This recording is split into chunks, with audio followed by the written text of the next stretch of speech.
कोई कोई व्यक्ति ऐसे होते हैं जिनकी याददाश्त शक्ति, जिनकी धारणा शक्ति बहुत तेज़ होती है।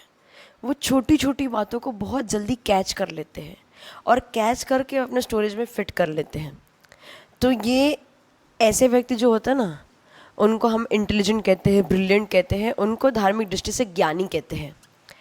परंतु यदि वही व्यक्ति लोगों की बुराइयों को, लोगों की गलतियों को, यदि किसी व्यक्ति ने आपके साथ कुछ बुरा कर लिया है या किसी ने आपके साथ कुछ गलत कर लिया है, उन यादों को, जो बुरी आदतें हैं या जो बुरी यादें हैं, उनको यदि हम अपने दिमाग में सेट कर लेंगे या उनको हम याद कर लेंगे या अपने दिल और दिमाग में उनको स्थान दे देंगे, यदि ये हम अपने दिल और दिमाग में धारण कर लेंगे और उसको याद करते रहेंगे, तो वही व्यक्ति धार्मिक दृष्टि से अज्ञानी कहलाता है। क्या कहलाता है? अज्ञानी कहलाता है। कभी भी याद रखना, अगर अच्छी यादों को हम याद करेंगे ना, तो रोता हुआ इंसान भी हमेशा हंस जाएगा, और यदि बुरी यादों को याद करेंगे तो हंसता हुआ इंसान भी रोना प्रारंभ कर देगा। इसलिए बेस्ट चीज़ यही है कि जितने भी बुरी यादें हैं, जितनी भी लोगों की गलतियां हैं या जितनी भी लोगों की बुराइयां हैं, हमारे पास इतना टाइम नहीं है, ना हमारे पास इतना दिमाग में स्टोरेज है कि हम उनकी बातों को याद रखें। जो हमारी लाइफ में अच्छी यादें हैं, अच्छाई है, उन सबको तो हमें स्टोर करना चाहिए। और जितनी भी बुरे पल है जीवन के या बुरी कंडीशंस हमारे जीवन में कुछ घटित हुई या कोई घटनाएं ऐसी घटित हुई, उन सबको दिमाग से निकाल देना चाहिए। ऐसा कहते हैं एक बहुत ही अच्छी क्वालिटी है धारणा शक्ति। याददाश्त शक्ति एक बहुत ही अच्छी क्वालिटी है और बहुत कम लोगों में ये क्वालिटी पाई जाती है। परंतु उससे भी बड़ी क्वालिटी है क्रोध को, आपको क्रोधित करने वाले जितने भी निमित्त है ना, उनको अपने दिल और दिमाग में स्थान नहीं देना, उन्हें भुला देना, ये उससे भी बड़ी क्वालिटी है। क्या कह रहे हैं? धारणा शक्ति, याददाश्त शक्ति अधिक होना, छोटी छोटी बातों को बहुत जल्दी कैच कर लेना, ये बहुत ही अच्छी क्वालिटी है और हर इंसान में नहीं पाई जाती। परंतु उससे भी अच्छी क्वालिटी है कि जो क्रोध को हमें क्रोधित करने वाले हैं या हमें गुस्सा दिलाने वाले हैं, ऐसे जो निमित्त है, उन निमित्तों को अपने दिल और दिमाग से निकाल देना। उनकी जो भी बुरी आदत है उनको याद नहीं रखना, ये उससे भी बड़ी क्वालिटी है और ये और भी बिरले प्राणी में ही पाया जाता है।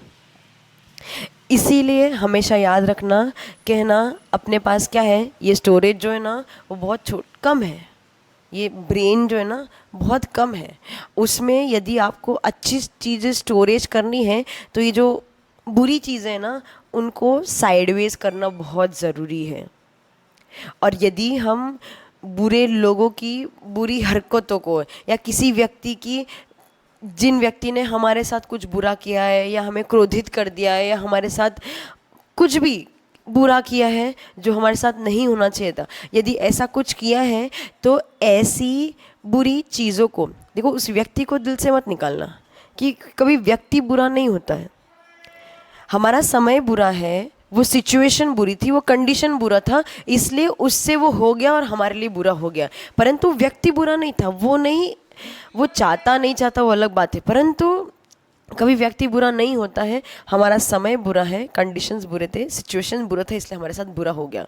इसलिए कभी भी ऐसे वायरसेस को अपने दिल और दिमाग में स्थान मत देना, क्योंकि अगर वायरस भर गया ना आपके स्टोरेज में तो करप्ट हो जाएगा आपका स्टोरेज, और फिर करप्ट हो जाएगा तो कहीं काम करने वाला नहीं है, और जितनी इंटेलिजेंस आपकी थी ना वो सारी धूल मिल हो जाएगी, सब मिट्टी में मिल जाएगी।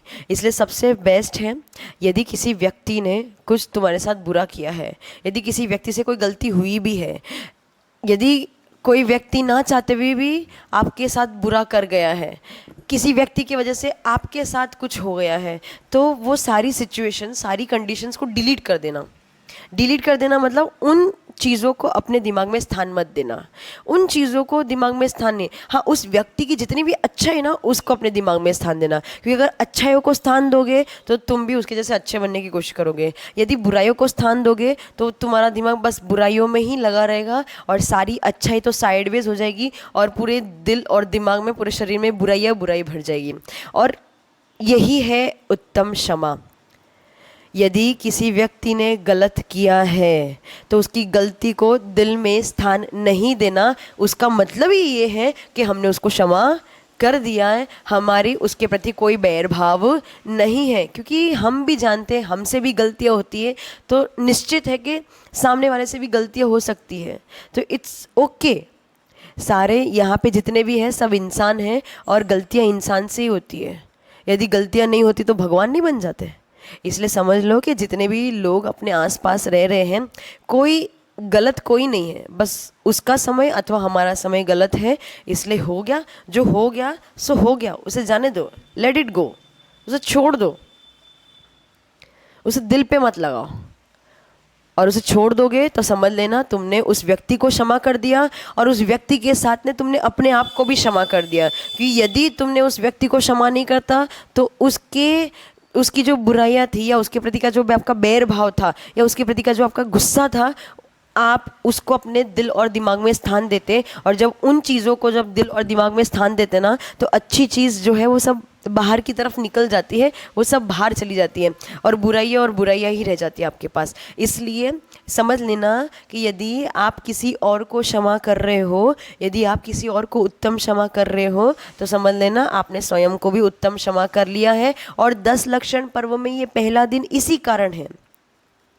पहला दिन उत्तम क्षमा इसीलिए मनाते हैं कि पूरे धर्म का, व्यक्ति या मानवता, किसी की भी बात कर लो, व्यक्ति धर्म की बात करो, मानव धर्म की बात करो, किसी भी धर्म की बात करो, किसी भी संप्रदाय की बात करो, हर व्यक्ति ये मानता है कि हमें किसी से बैरभाव नहीं रखना है, हमें किसी से बदला लेने की आवश्यकता नहीं है। यदि कोई किसी ने जानबूझ के बुरा किया भी होगा तो उसके कर्म उसको देख लेंगे, हमारे करने से उसका कर्म कोई बिगड़ने वाला नहीं है। समझ में आया? इसीलिए कभी भी किसी से कोई बदला लेने की आवश्यकता नहीं है, ना किसी से बैर भाव रखने की आवश्यकता है। उसके कर्म वो जाने, हमारे कर्म हम जाने। यदि और सबसे पहला दिन है उत्तम क्षमा, और इसके स्वामी होते हैं वे निगृंथ मुनिराज। वे निगृंथ मुनिराज जो अपने मन में कभी खेद लाते ही नहीं है। यदि किसी जीव ने उनका अपकार कर भी दिया है फिर भी उनके मन में खेद ही नहीं आता। जबकि हम जैसे लोगों को, श्रावक को, जो असंयमी जन हैं, उनको तो किसी ने यदि बुरा किया है तो मन में एक बार तो भाव आ जाता है, मन वचन काय से कहीं ना कहीं हम क्रोधित हो जाते हैं, कषाय कर बैठते हैं। फिर धीरे धीरे हम अपने मन को मनाते हैं और मन को मनाने के बाद हम क्षमा को धारण करते हैं। परंतु उत्तम क्षमा का यदि कोई स्वामी है तो वो यशोधर मुनिराज है। श्रेणिक राजा ने 500 कुत्ते लगा दिए उनके पीछे उनको मारने के लिए, परंतु उनकी निर्मल मुद्रा को देख के वो 500 कुत्ते भी वहाँ जाके उनकी चरणों की वंदना करने लगे। ये है उत्तम क्षमा। मरा हुआ सांप डाल दिया श्रेणिक राजा ने यशोधर मुनिराज के गले में। 3 दिन तक उनके शरीर को चींटियां छिन्न भिन्न करती रही, परंतु उन्होंने क्षमा को धारण करके रखा था, उत्तम क्षमा को अपने मन में धारण करके रखा था। और फिर भी उनके मन में ना उन चींटियों के प्रति, ना उन कुत्तों के प्रति और ना ही श्रेणिक राजा के प्रति कोई बैर भाव नहीं, कोई बदला भाव नहीं, कोई हीन भाव नहीं, कोई कषाय भाव नहीं, कोई क्रोध भाव नहीं था। और जिस दिन वो अपने ध्यान से अलग होकर जब उन्होंने उपयोग लगाया और देखा श्रेणिक राजा ने नमोस्तु किया है, चेलना रानी ने भी नमोस्तु किया, चेलना रानी ने उनका उपकार किया था उसको भी उन्होंने आशीर्वाद दिया, और उस श्रेणिक राजा जिसने अपकार किया था उसको भी उन्होंने आशीर्वाद दिया। ये है उत्तम क्षमा, जिसका पालन कोई कपड़े वाले नहीं कर सकते। निश्चित तौर पे कोई निगृंथ संत ही ऐसी उत्तम क्षमा को धारण कर सकते हैं। साधु ही हमें सिखाते हैं। उपकारी का उपकार तो कोई भी कर सकता है, लेकिन अपकारी का भी उपकार करने वाला यदि कोई है तो वो उत्तम क्षमा के स्वामी निगृंथ दिगंबर साधु ही